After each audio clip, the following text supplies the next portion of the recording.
Plus belle la vie, Jérôme Bertin malade? Il sort du silence.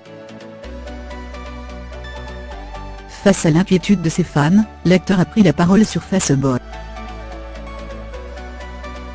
Choc pour les fans de Plus belle la vie, France 3. Le 12 avril prochain, les téléspectateurs découvriront la scène dans laquelle Patrick Nebouler, tué par Abdel Fedallah, incarné par Marwan Bérouni. Son interprète Jérôme Bertin a en effet souhaité quitter la célèbre série. Une nouvelle qui a inquiété certains de ses fans.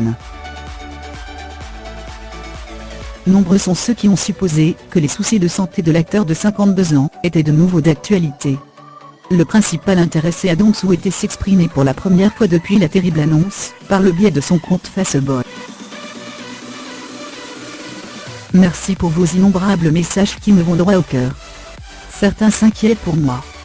La mort de Nebou n'a rien à voir avec ma santé, je vous donnerai vite des détails sur la suite de mes aventures. Soyez rassurés, je vais très bien. Je suis guéri et n'ai plus l'hépatite C contrairement à ce que laissent croire certains articles, a-t-il écrit dans un premier temps. Il a ensuite invité les personnes qui le suivent à se faire dépister car, en cas de maladie, tout le monde peut bénéficier du nouveau traitement, qui a été très efficace sur lui, et n'a pas eu d'effets secondaires. Il y a encore trop de personnes, sans doute plus de 100 000, qui l'ont et ne le savent pas. Et cette maladie peut disparaître si tout le monde se soigne, comme je l'ai fait. Ce simple geste peut sauver des vies, et changer celles de ceux qui l'ont, a-t-il conclu sa publication. Un message fort qui rassurera à coup sûr, ces femmes et éveillera les consciences.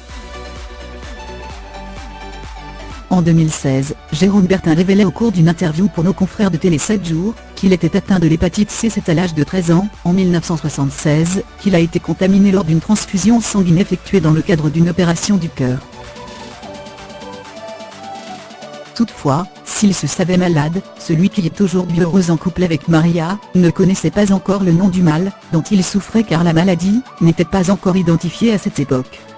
Ce n'est qu'à l'âge de 25 ans, au cours d'un bilan de santé, qu'il l'a découverte.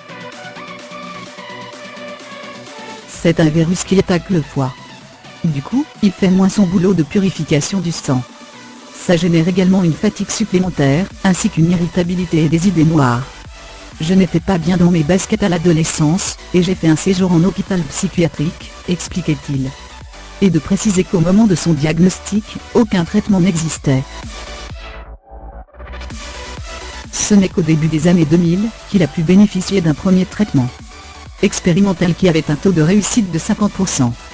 Un mauvais souvenir pour l'acteur, les effets secondaires étaient très difficiles à supporter, c'était l'enfer. Je perdais mes cheveux, j'avais mal dans les jambes, des poussées de fièvre à 40 degrés Celsius, sans parler des sautes d'humeur. C'est d'ailleurs à cette époque-là que j'ai divorcé. S'il s'est cru guéri, le virus est finalement revenu en force par la suite. Ce n'est que 10 ans plus tard que Jérôme Bertin s'en est vraiment débarrassé grâce à un nouveau traitement, qui avait eu des résultats spectaculaires aux États-Unis, avec un taux de réussite de 90%.